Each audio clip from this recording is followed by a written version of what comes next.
Good Morning Show with Troy Torres is brought to you by 76 Circle K Guam.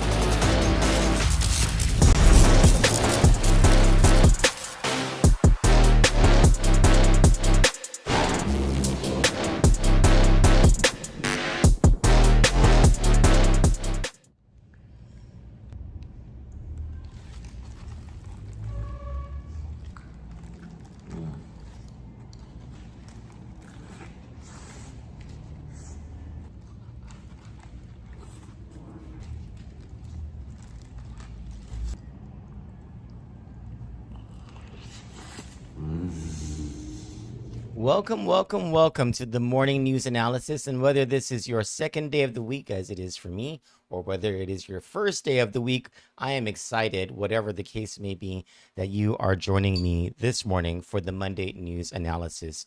Good morning and God bless you all. Before I go any further, today is my grandmother.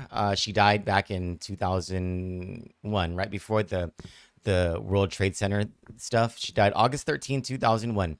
But if she were alive today, she would be 101 years old today. Her name is Felicitas. That's her given name, but they called her Agnes. Felicitas Agnes Anderson Cruz Torres. She's married to Torres. Her father was Tomas Espinosa Cruz from Mauricio. Her mother was Margarita Anderson, married Cruz from Sumay.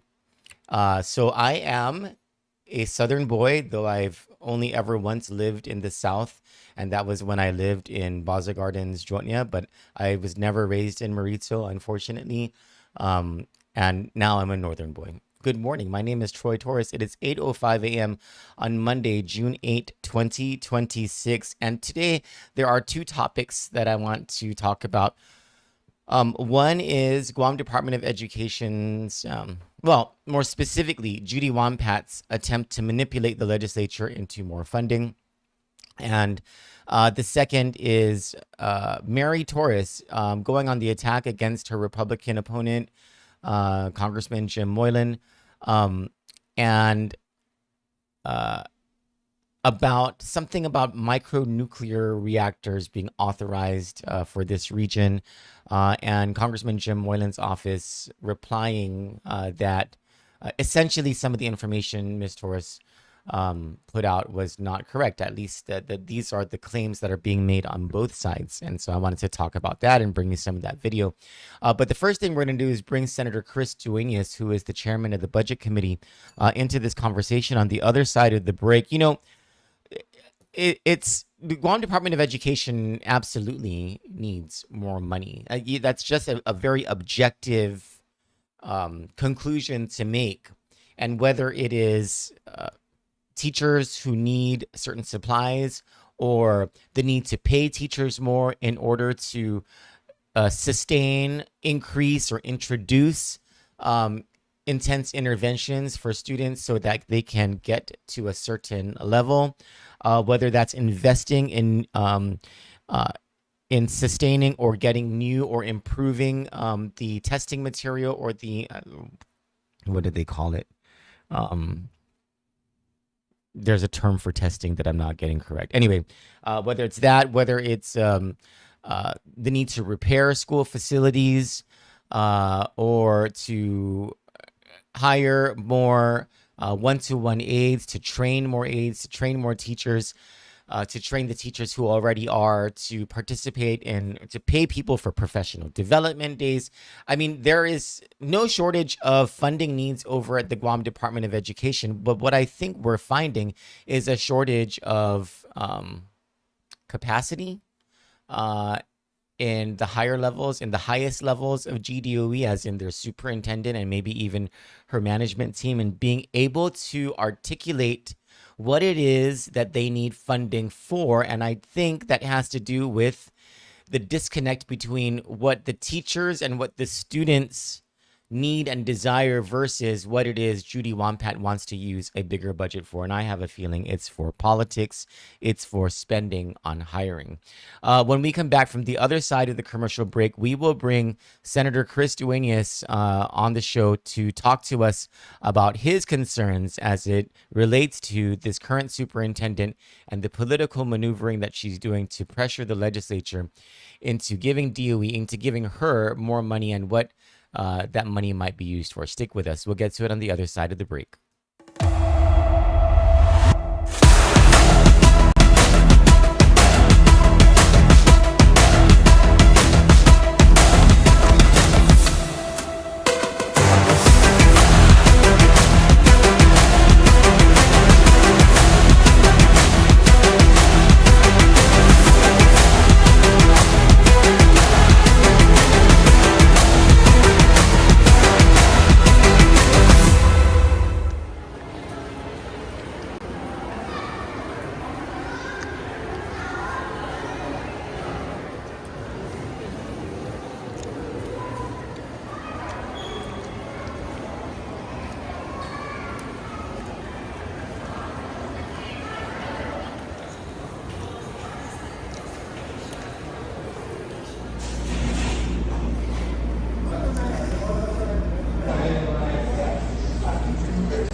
The Guam Department of Education has always needed more money, and ever since the revolution that it went through during the Fernandez years, they've been able to show us, at least during the Fernandez era, going into the Swanson era, GDOE has done a particularly good job at showing us the improvement in performance, more so than many other agencies in the government of Guam.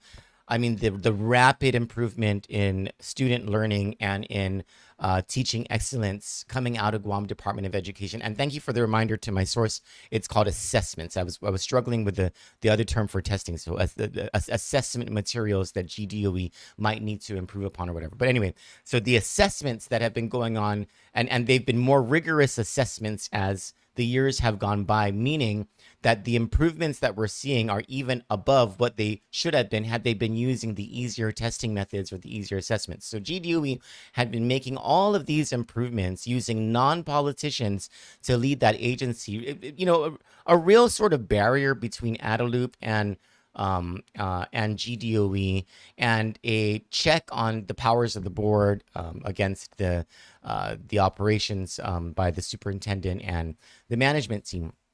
And so over the years, it's been easy to justify increased funding for GDOE, and they never really got over the years, they never got what they were supposed to get.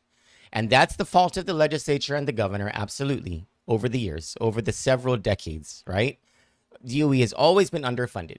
But here comes a time now, we're in a new era where the board has decided to put into place, to choose a politician over educators to manage Guam Department of Education. We know for a fact now that there was this intention to use the closure of 6 schools to politically manipulate the legislature, to pressure the legislature into giving GDOE more money in the budget. Just such an awful political tactic, and Senator Chris Duenas called it political theater, and rightfully so. But the fact remains that GDOE does need more money, and we know this objectively because we know this from teachers. We know this from students. We see the facilities ourselves. We know that teachers that GDOE needs funding for things like paying teachers for professional development, paying teachers more, paying for the supplies that teachers need, paying for improvements to expansion of and new intense interventions, because the data shows us that that is what is precisely needed for people who have fallen behind certain standards. We know that we are, if we are not already at the at where we're supposed to be with assessments, that we need to invest more into assessments. And so there are all these investments that we know that we need to make at the classroom level and at the school level, which should be easy for a superintendent who is composed and who is whose eye really truly is on the students, on student learning and on teaching excellence, to be able to justify budget increases. But I don't think that's where our superintendent of education's mind is. And I think this is why you see so much political maneuvering on this budget, because I don't think she has any intention of utilizing these budgetary increases for classroom improvement, and every intention to use any sort of increase on political hiring within the Guam Department of Education. That's my take on it. That's my opinion on it. That's just based on my experience in politics. But I want to bring a more rational person who knows the budget a whole lot more than I do, and who has been engaged in this process with the management team at Guam Department of Education, to the phone to talk to us about this. Senator Chris Duenas, good morning. Good morning, Troy, and to the Kandit family. That was a good background, Troy. And so let me just start with this. One of my, meetings that I had, particularly when we had the pre-budget meeting with Department of Education, and then meetings afterwards with the director, Steve Guerrero of OFB, and the staff. One thing that they always keep harping on the agencies, and also, with the legislative staff, senators and others, is when we look at the government, the first thing you want to do is make sure you take care of fixed costs. And the fixed costs really are their salaries, benefits, and the operations that any particular agency needs, right? Yes. So this is where it really jumped out at us when this storm really of closing 6 southern schools. The thing is that the fixed costs associated with those schools and the personnel is already built into the current budget. The utilities are built into the current budget. So really, what you're talking about here is somewhat negligible. Now, I will say, on the decline of the population over the years from 36,000 down to 23,000, some of the schools that have been consolidated, I'm sure, made some sense in terms of cross-leveling, which is a term that Dr. Swanson used quite often. And that looked like it was meticulously done. But in this situation, it seems to make no sense at all, with the exception of some sort of political tactic to try to put the pressure on the legislature. Now, let's also go to the background here, Troy. Starting basically right around, I believe, fiscal year 2022 to 2023, that's where the budget started to increase for Department of Education. If my memory is right, it tipped over 200 in probably the 22nd or 23rd, and then started incrementally going up. I think it got to 220 a year. This is general fund revenue.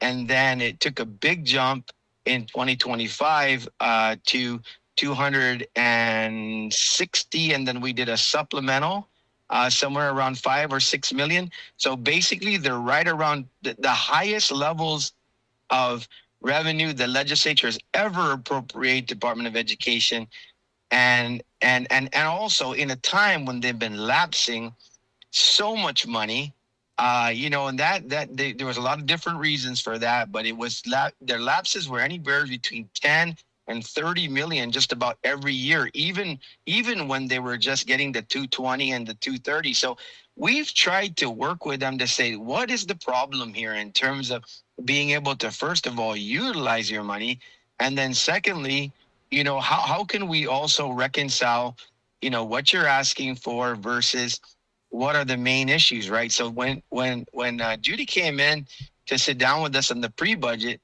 she admitted that the extra 30 to 40 million to get to 300 and some million was really the pressure from the issue of the 14 points, as well as the collective bargaining agreement. We understand that. We know that that's been a pressure point for a long time, and rightly so, because that's a structure that basically, sets out a basic and a quality education for our children, right?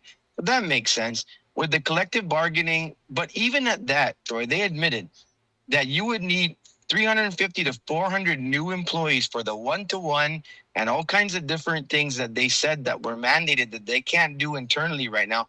And they readily admitted that there was no way they could onboard those individuals within the fiscal year.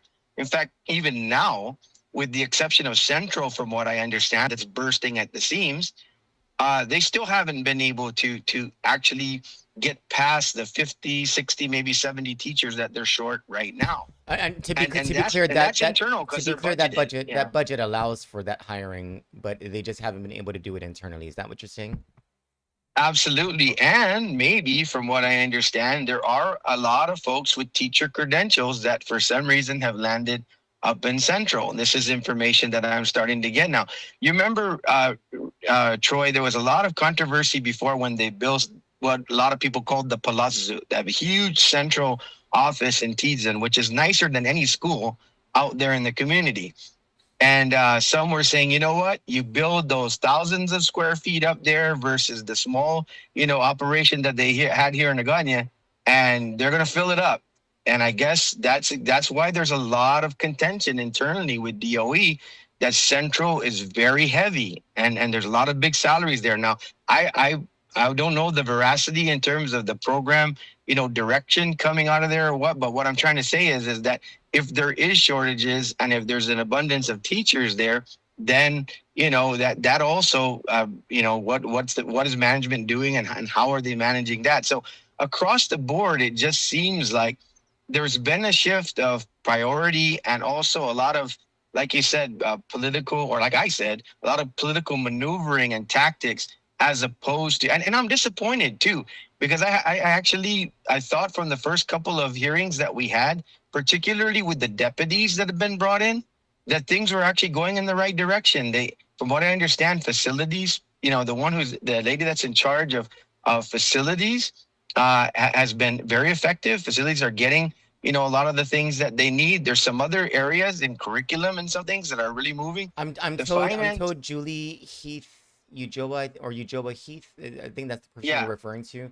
I'm told she's the bright spot in the management team. She's tough lady, man, and I'll tell you, and she's very meticulous. And when she laid things out for us at the legislature, I can tell you that very effective and all data driven, very sharp individual. Senator, and then I kind of want to push back on the issue of not completely, but push back on issues regarding some areas of Central. So I'm not sure exactly what areas of Central are being overpopulated according to your sources, but according to the public testimonies that people have made, and according to our sources as well, there's been a long-standing lack of staff in areas like finance and procurement that have led to logjams. And then, of course, you have like going to further your point about maybe the mismanagement of excellent resources.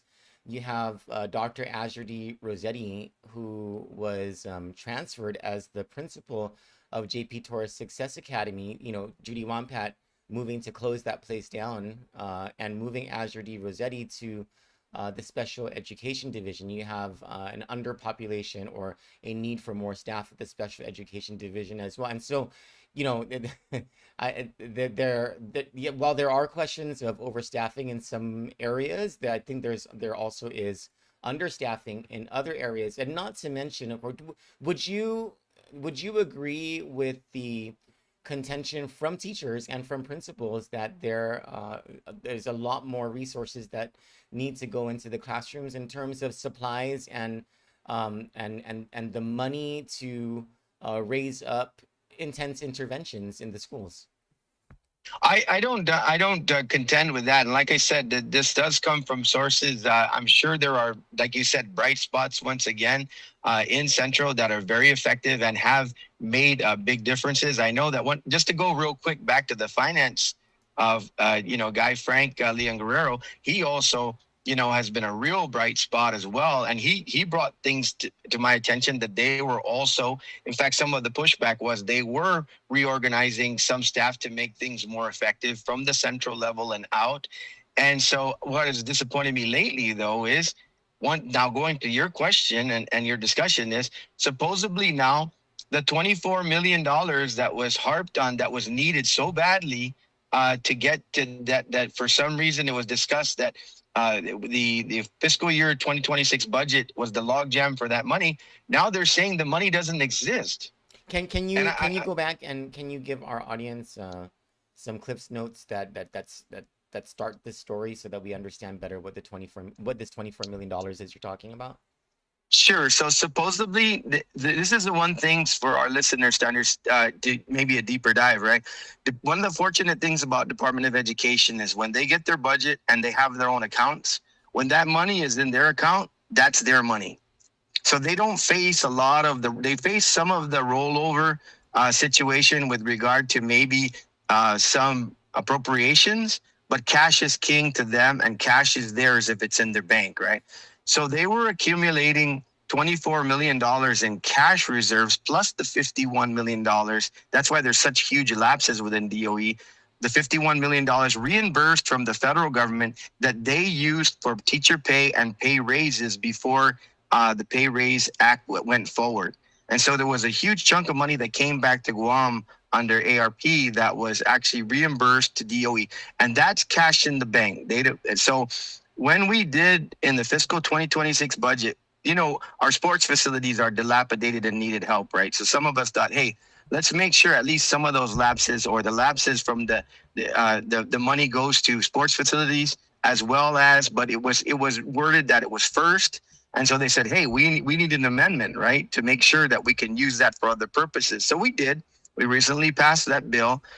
And it turned out that the timing anyways, the $51 million, they're still trying to get permission to use. And now it looks like the $24 million may have been spent in 2025, which would have meant that they were deficit spending in 2025.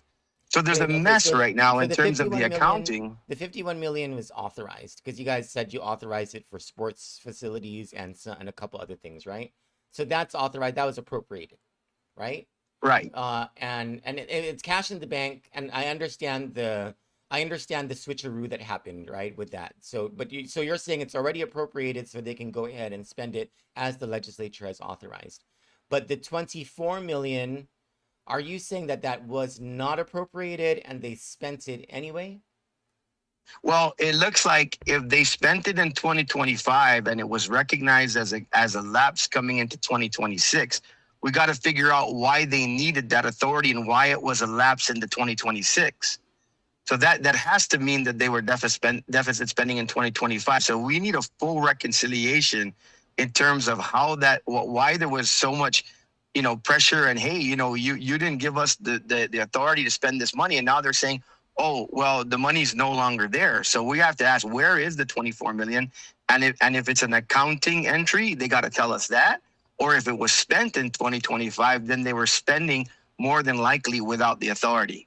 And if they spent any of that money, there would have to have been at least one certifying officer who had certified all 24 million at one time or over the course of whatever expenditures there were through purchase orders and contracts. So someone had to certify that those funds were legally available and authorized to be spent, right?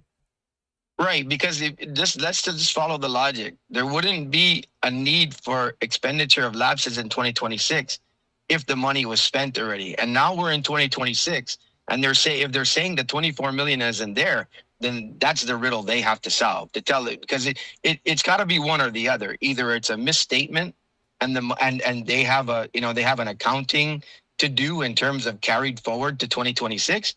Or it was spent and it's not there. We need that answer, and we need that answer quick. When are you going to get those answers? Have you called an oversight hearing? Well, I know there's something scheduled, I believe, for the 16th, but I'm going to write a letter today out of OFB to get clarification on all of this, to make sure we know once again, and on the record response to us from DOE, particularly from Fiscal, and of course the superintendent, stating clearly what is the situation with both of those funding sources and a full accounting. Can you include the media in a CC of your email delivery of that letter? Sure, absolutely, we will do. I mean, this has got to be of high concern to the people of Guam as well. I mean, the money's either there or it's not there, and if it's not there, why? Well, now I'm curious what they spent the money on and whether it went to the priority issues that I was talking about earlier. Yeah, and then another individual who mentioned something to me is that there's quite a bit of large, heavy equipment that's in their possession on their lot, and it includes backhoes, dump trucks, all kinds of different stuff that they evidently purchased. I mean, from what I understand, and I got to find this out today as well, it looks like a DPW lot basically, and we got to find out, what if those purchases did take place, and why so much of that heavy equipment, particularly for that, for DOE. But all this has to be vetted. But the bottom line is that there's no lack of information coming into Office of Finance and Budget and my committee. Could it be, Senator, that it might be cheaper for that? I would think that maybe there are people in the maintenance division who have licenses to operate that kind of heavy equipment. It would be cheaper for the maintenance division to do this rather than to contract out, and maybe they're tired of waiting for DPW for help or something. Is that, it sounds like DOE is expanding its scope of duties if they really did make those purchases. It could be, but I don't know that you would need a fleet for that. Obviously, a backhoe and a dump truck can be utilized through. I'm the kind of utilization for that, is something that I would imagine you could schedule on a case by case basis for every site. If you have multiple of those particular heavy equipment, that's the kind of stuff you mobilize for, a storm or something like that. Even I don't even think the Mayor's Council has that kind of equipment if it exists. So I need to get to the bottom of all of this. But if that was some of the purchases also in 2025, we need to vet that, because we should have known if there was expenditures that were taking place, that appropriation wasn't going to be, that account balance wasn't going to be to that amount. I got a source message that came in saying that if hopefully Senator Duenas does not take board members at face value at the oversight hearing or at any inquiry that you have, because if you do take them at face value, your inquiry will fail. I suppose the contention from this source is that board members will not be forthcoming and honest with you. Well, I think what needs to happen right now, and definitely believe that at oversight, and I'll go back to the schedule, is scheduled by Senator Borah. But I believe, the way that this needs to be done at this point in time is let's just get some information out of our finance department over there and get the facts, so that when we lay out the questions, we got to say, also, what did you folks know? Because, I can tell you they put the current superintendent in place. And like I said, I had a lot of faith from the first couple of hearings, listening to the reports and listening to the deputies and the organization that they had. But I think the board's got a hot mess on their hands right now, because it doesn't seem like there's a lot of, forthright and forthcoming information. And it seems like I said, at this point, and I think what you've diagnosed as well, is that there's a lot of political machinations that don't need to be happening. There's a lot of good things happening in the Department of Education. There's way more resources that basically ever existed. There's way more resources supposedly available, and now is the time to spend those resources right and be accountable for them. What is your message to the Board of Education in light of these shortcomings, or these perceived shortcomings of the WANPAD administration? And also, what we've been able to verify was that conversation that happened behind closed doors, a meeting a couple of weeks ago where she admitted, she says that, she was just repeating what somebody else said, but the words came out of her mouth that she doesn't actually intend to close the schools. She's just doing this to pressure the legislature into more money. What message do you have for members of the board regarding these things? Well, this seems to kind of have come up once again, and I know a lot of those folks. I think they're very capable, but it seems also when the management audit came up, it was basically a lot of, we're not governing. We're a policy board. We've been put in here to basically, set the direction, but we don't really make changes, administrative changes or things like that. But I would just say that I don't know whether, they need to call a more immediate meeting than their regular meetings and get more information and kind of sit down and say, look, where are things at? Because publicly right now, it looks like, there's a lot of discontent right now. And this is, I respect their action. I respect the fact that they took a vote, to put the current superintendent in. But, listen, the voices are loud and clear here from a lot of prominent people in the community saying, hey, first of all, we don't want these schools closed, or at least show us a plan and why, because this seems very abrupt. And then also, it's hard to say that it's not some sort of political leverage, as opposed to a planned, methodical discussion with teachers, discussion with families, discussion with, this is the direction we're going, and this is how it's going to be okay or even better. And this kind of move, you know this, Troy. I mean, you've been around for a long time. This kind of move is going to have this kind of reaction, and I think that whether they continue to take the position that their policy, and they don't get involved in the administrative day to day, I think this is a big enough issue for them to have to take immediate action, to sit down and see where things are at and come out with a statement. Senator, back in 2011, actually it might have been early 2012. I think we finished the tax refunds issue first, and then we were able to get to education. So I think it was early 2012.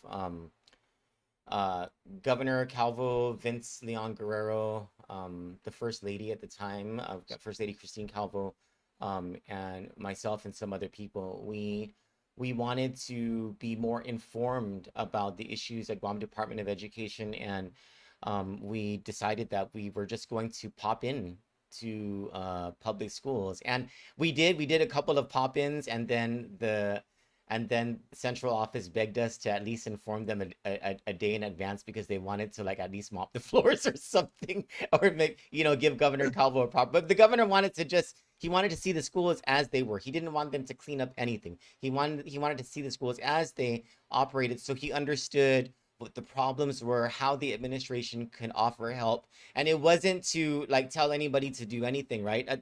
Governor Calvo was just such a great manager and a significant leader, in that all he ever wanted to do for Guam Department of Education was be told how he could help to raise standards and learning outcomes for students, and better on teaching excellence, and then John Fernandez to tell him, okay, this is what we need, and that's how Governor Calvo wanted to get himself, or get the rest of the government, involved in education. And it led to some spectacular outcomes. It led to significant, Governor Calvo is the one who led the education reform task force that led to the revolution. That was the vision used for the revolution that happened in public education. And it started with him just visiting schools, so we could understand things a little bit better. And so where I'm going with this is, I'm wondering whether, you're the budget chairman right now. You're a protege of Governor Calvo, in fact. I was wondering whether you wanted to go and visit these southern schools, so we can... Definitely. Yeah. Yeah, definitely. Definitely. And we can't waste time now on basically just sitting back. And I'm sure the education chair is just as excited about it, and others should be, to get more actively involved. And going back to that, Troy, you remember the first procurement that Vince Leon Guerrero, as well as another Leon Guerrero, Glenn Leon Guerrero from DPW, put together. The vision then was a new Simon Sanchez and 5 or 6 schools capital improvements in, that was totaling around 30 million less than what even Simon Sanchez costs right now. It was about 130 million. That got protested, and the clock ran out on Governor Calvo at that time. And that's one of the reasons why this approach, once again, I understand the need for the resources in the Department of Education. I understand the need for the improvements of the schools and the building of new schools. The thing is that that's financing, because a lot of times, going back to fixed costs, you don't associate that with a budget, because it's such a large ticket item. You have to have an amortization schedule for that, so you can make annual payments on big reform like that, and major upgrades that our schools sorely need. And that's been happening. The Mawar repairs, you got to admit, did end up improving schools quite a bit. And then now that's one of the reasons for the question on this close to 77, almost $80 million. How are we going to use those resources effectively to bring about those improvements? So certainly, I think we've got to get, to the ground on this, check out these schools, see what the mood, is of the staff, as, and also, find out whether or not they were involved in stuff like this. And, and if not, then really get the real information as well. So absolutely. You know what? Let's plan this out. I'm sure Senator Barnett and Senator Borja would love to go as well. Yes. You know, and Yeah, Senator Burnett's been at the forefront of this as well, and I give him the credit because certainly, certainly during his time, he's shown his passionate advocacy for Department of Education, and he's been one of the loud voices, and now, of course, board member Sablan and others. And over the weekend, Troy, I had a chance to get around quite a bit in a couple of political events, talk to some people, and people are very much not happy with this situation. Oh, what's your so sorry, we're gonna change subjects now that you brought up politics. What's your thermometer read on the politics out there? What's going on? Well, yeah, I just really at a couple of meetings and get-togethers and the like. I was being frank with some folks who hold leadership positions and said, hey, this stuff doesn't look good. And so I think you're going to see some action going forward, other than what we need to do in terms of visiting with the schools, especially it's summertime right now. We can go see what's going on and not disrupt anything. But I think there's going to be louder voices in terms of accountability. First of all, on the finance side, and certainly on the decisions that are being made. Senator, do you think more people are going to vote on August 1? Are more people going to vote on the Democratic slate or on the Republican slate? Well, we have to understand that that's quite a race over there on the Democrat side. So I think by and large, the activity is going to be there. Okay. The Republican side, of course, we have a contested primary as well. I just think that to me. And my listening on the ground and kind of my vantage point is the real contention at this point in time in terms of different approaches to government, and also in terms of things that are nagging in terms of court cases and different things. I think it's just a natural situation right now where that typically, when it's contested, normally does bring out more activity on the Democrat side, but I think it might be a little bit more heightened in this particular election. Do you think more people are going to be excited to vote in the August 1 election? I don't know how to gauge that particular one, Troy. I can tell you that anything, even a 10-point move from the last primary would be huge, because it was very, very low voter turnout in the last primary election. I think somewhere in the high 30s, and even the general election. I think the general election in the last gubernatorial was below 50% in Dedido, and so I would think that any kind of, and like I said, the overall was in the high 30s, on the primary. So I think that any percentage point above 6 to 10 points. In terms of people voting would be a major change. Yeah, I agree with you. And what I'm basically, this is going to be, the primary election is going to be a referendum on the administration. I think probably judging from the emotions of the folks and people that I talk to, I think there's apathy, yes. And I think that's basically why the decline had happened over time. But I think what maybe takes over apathy is anger. So we'll see. Yeah. And Senator, is there anything else that you'd like to add? No, I just, I hope the folks can understand and look, if we get clarification that Central is humming along and actually the driving force behind what's going on in the schools, I look forward to be corrected, and that's not an issue. But I think right now, I just want to say that the reason why I'm speaking out against this loudly is because I don't appreciate the fact that there's so many resources that are needed in this government with limited resources to kind of leverage any particular area. If you look at what we've done with the hospital needed that money ever since. It was when we came in that we said, listen, we're going to do some different iterations of the budget and some different appropriations and different approaches to make sure that we steered the money towards there. There's close to $100 million that's being spent in the last 8 months to a year up there because we were able to steer that direction and make that money go there. You know, with education right now, with the leverage that's being applied, it's not the same because we knew the hospital needed to move forward and get that envelope repaired. We knew that it was dilapidated on the outside. They needed to clean it up and get a paint job on it. That parking lot looks a little bit excessive, but we knew that they needed additional parking. We know that they need new medical equipment. We know that they need supplies, and that's moving along now. So that's all well documented. And the reason why the focus is on this now is, you know, that was communicated with clarity. Since the 36th Guam legislature, we've introduced resolutions. That's how we got the first $30 million through the Republican minority to that hospital.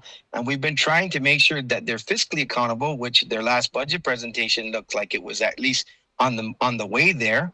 They're trying to do some different things. But my point is that, you know, it's easy to pressure the legislature and say, you're not doing enough. But I think it's so important to the people of Guam that they also see where their money is going and that it's being spent right. And that's why I'm happy that you've given me this opportunity. And I know many of my colleagues, if not all, feel the same way. Well, Senator, I hope you get those answers for us, that you guys grill the superintendent and her team and the Board of Education until you get the answers that make sense, and that you don't allow them to just stop at one point at points and answers where things just don't make any sense, and we're left wondering what in the world did they just say. And speaking for myself, in my opinion, the board has the most answering to do here, because they're the ones who are directly accountable to the people of Guam. I think so as well, and I think they're fully capable of it, and with Angel leading the pack, and then others having some questions as well. The chairwoman now seems to have joined Angel's position, and I think it's incumbent upon them that this is a policy issue as opposed to an operational issue, because it looks like a sweeping policy. That is not founded in a plan of execution that makes sense. I'm curious. I'm glad you brought up Angel Sablan and now Judy Guthertz, who are asking the tough questions. I would hope that Maria Gutierrez, Mary Okada, Ron McNinch, and Peter Alexis Ada also join in on that. Yeah, I think you'll see some movement, Troy, from what I heard over the weekend. Okay, good. I'm glad. Thank you, Senator. I really appreciate your time and you speaking frankly with us. And we'll get together on the phone to plan out those trips to the southern schools. Yeah, I'll be discussing with the education chairs team today, and we'll be setting that up. Awesome. There's been some discussion behind the scenes on that already. So okay. Thanks, Troy, and we'll definitely make it a bipartisan thing. Awesome. Thank you, Senator. You have a great day. Sizus Masi. God bless you. Bye. All right, that's Senator Chris Duenas joining us about all things education. Then we even talked about funding for Guam Memorial Hospital. I did not know that they've infused $100 million into GMH. That's interesting. I needed to look into that. And also about Guam politics. So a couple of sources while we were on the air with Senator Duenas were concerned that some of the things that he was saying sounded a lot like some of the things that a board member has been critiquing the central office for. I guess one is the idea of the overstaffing at Central. That was one of the reasons I pushed back on because we've heard on the record from several different people that there is actually an understaffing issue happening, especially with procurement, finance, maintenance, which is what has led to a whole lot of issues, or special education as well.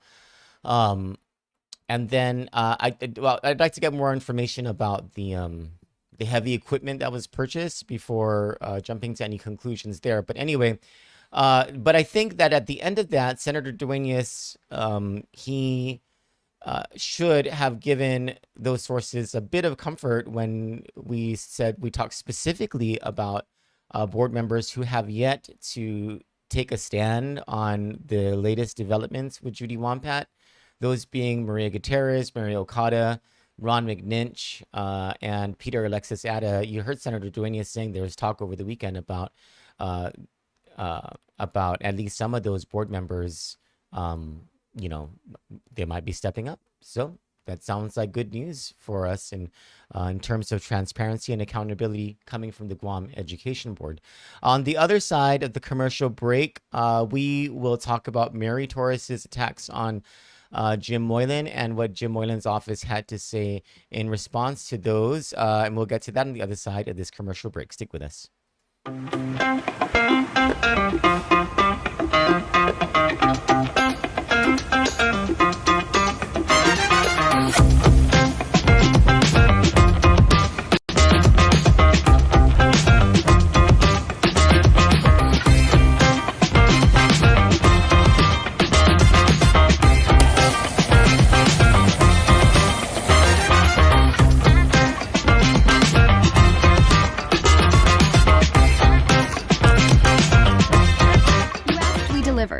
Guam AutoSpot is extending our overstock sell-off with the hottest deals on island, like our 2025 GMC Canyon with $4,000 off, or slide into a brand new Mitsubishi Eclipse Cross, starting at just $24,995. September is your chance to drive big and save even bigger.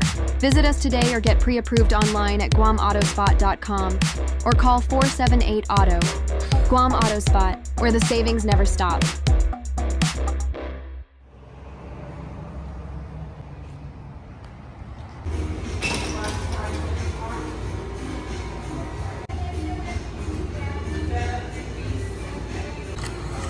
This stuff's hitting the spot.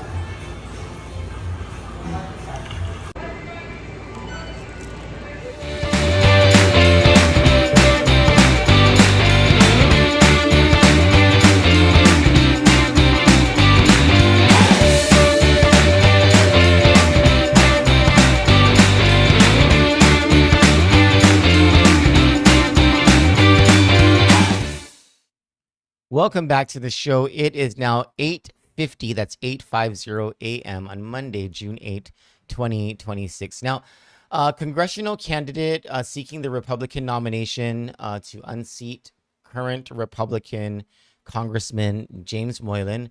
That challenger is Mary Torres. She last night sent out a news release, and this is what it says.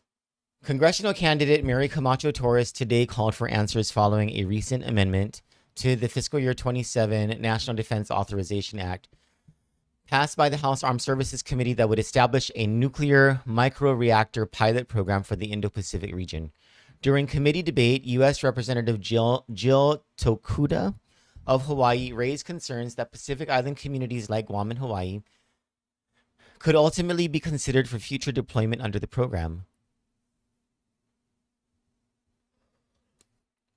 Sorry, I woke up at 4:30 in the morning. I don't know why. Tokuda questioned whether Pacific communities were once again being placed at the center of military initiatives without sufficient consideration of local impacts. But while Guam was specifically referenced during the discussion, Delegate James Moylan remained silent even after the chairman asked twice whether any other members wished to be recognized on the amendment. According to committee proceedings, the amendment was submitted before markup and available for review prior to debate. Representative Tokuda clearly came prepared to address the potential implications for Pacific Island communities, including Guam. The following is a quote from Mary Torres. House Armed Services Committee markups are among the most consequential proceedings affecting Guam's military, economic, and strategic future.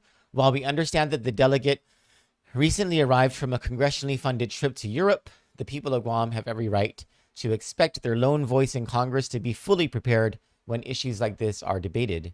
If Guam was potentially implicated by the language, residents deserve to know what actions were taken to protect Guam's interests before the amendment reached the committee floor. Torres is asking the following questions.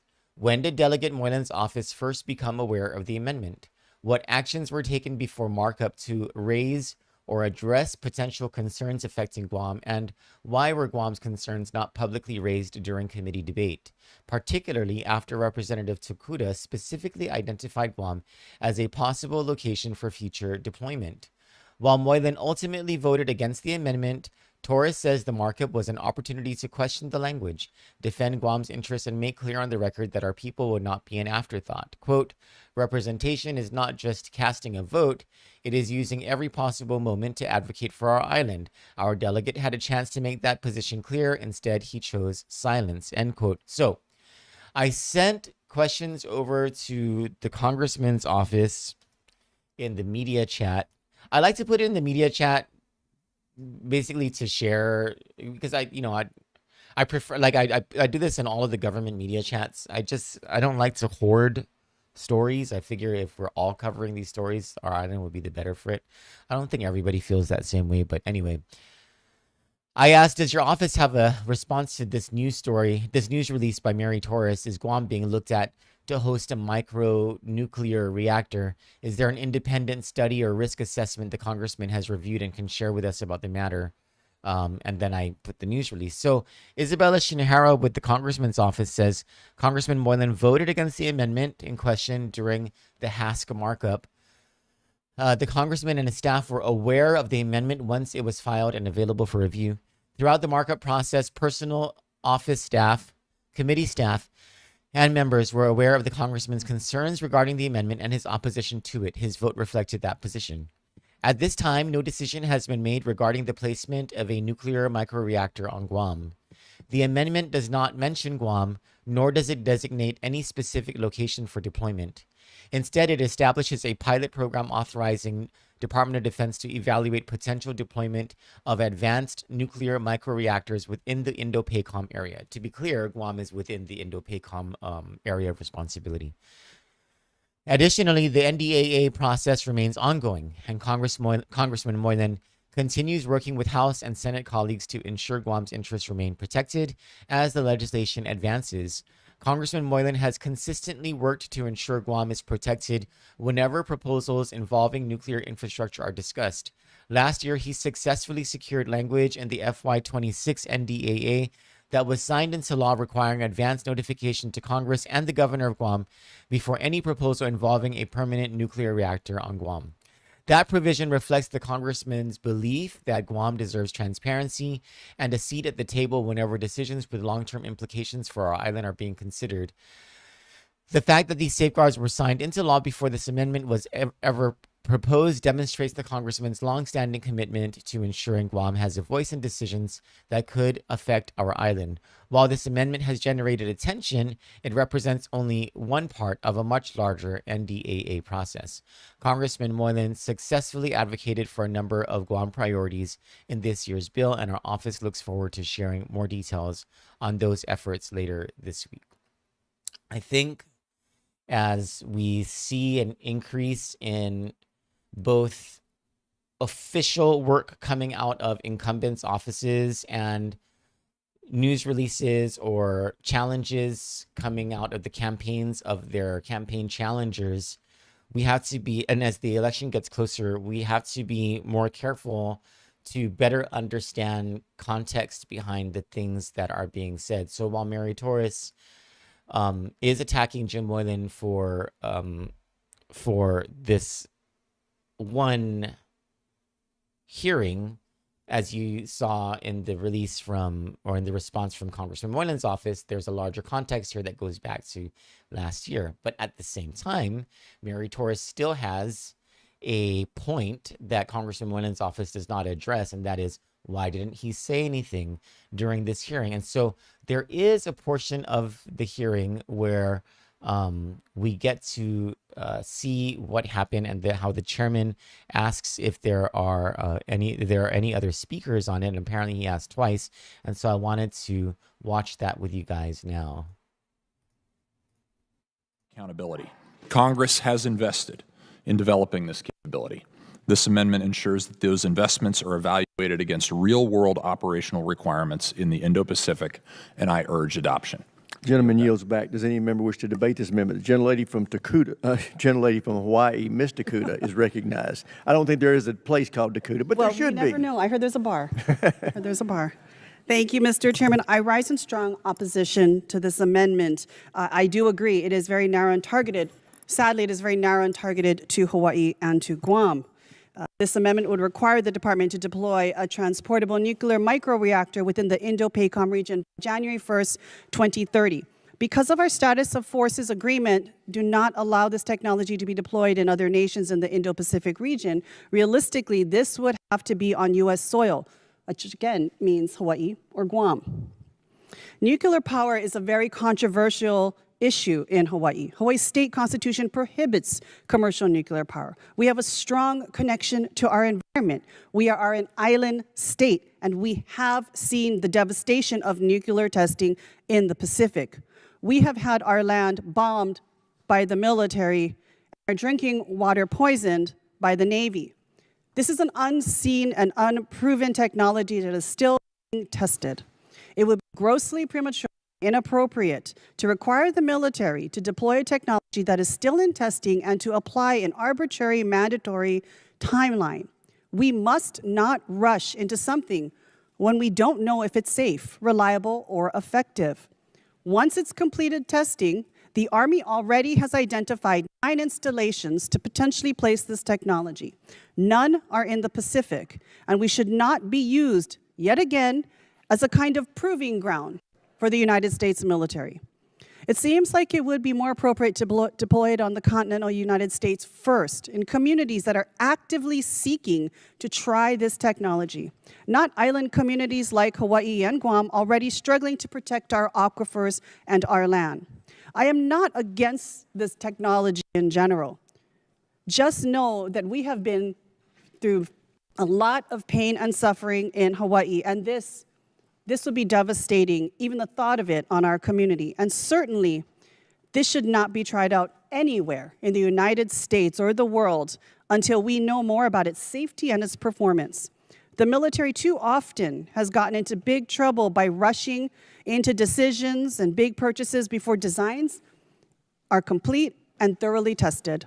Let's not make a similar mistake, and let's not force a state or a region that doesn't want this technology to be the first area you deploy it. I would caution the proponents of this technology that it will not help adoption or build trust to force it on communities that don't want it. I ask my colleagues to join me in strongly voting against this amendment. Thank you, Mr. Chair, and I yield back. Does any other member seek recognition on this amendment? Seeing none, gentleman from South Carolina is recognized. Thank you, Mr. Chairman. And I want to congratulate Congressman Harrington for this.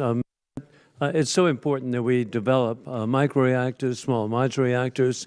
It can be so beneficial to our military installations. So we have the rest of the nation talking about how great it would be to have this nuclear presence in Hawaii or Guam, and I think Representative Takuda missed the CNMI. The CNMI is also American territory within the Indo-PACOM area, so it's Guam, CNMI, and Hawaii. I think Mary Torres is right to question why Guam's congressman did not speak up. It was a missed opportunity for Guam to get this on the record and to advocate against something like this, or to advocate for some type of caution in the same way the Hawaii representative did. And at the same time, where was Kim Hines, the congresswoman from the CNMI? And why didn't she speak up about how this could affect the CNMI as well, and maybe some caution as well? And so while Mary Torres's news release does not consider the full context of the congressman's historical opposition to nuclear facilities on the island, I don't think she's incorrect when she says, hey, I'm just kind of wondering, why didn't you say anything? Because that's a missed opportunity. For Kandit News, I'm Troy Torres. We'll see you tonight for either the Troy Torres Show or the Reality Check with Michael St. Nicholas. Until then, you all have a beautiful day. God bless you. Bye.